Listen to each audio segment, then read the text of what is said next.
Reconnecting. Okey, baik, rhinitis dan kanak-kanak. So tadi saya dah cerita pasal rhinitis sesama, dia keadaan sesama lah. So kali ni kita cerita apa kaitan dengan kanak-kanak. Kenapa benda ni saya bangkitkan? Sebab benda yang common lah, sesama. So bila budak-budak sesama kan, dia akan jadi irritable. Bila irritable, mak bapak pun akan affected lah. Orang dewasa kalau sesama pun, kita sesama, kita akan rasa tak selesa tu kan, apatah lagi budak-budak.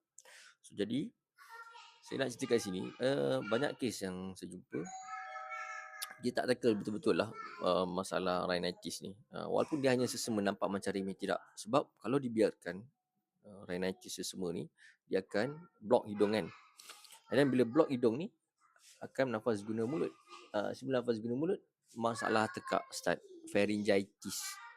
Daripada radang kepada jangkitan, pharynx inflame, upgrade lagi tonsils pula.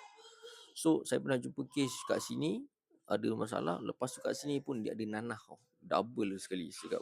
Acute tonsillar pharyngitis, suppurative tonsillar pharyngitis with nasal congestion. Start asalnya kat sini. Dan patient tu dah pergi 3-4 klinik apa semua tapi tidak selesai. Dah start antibiotik lah.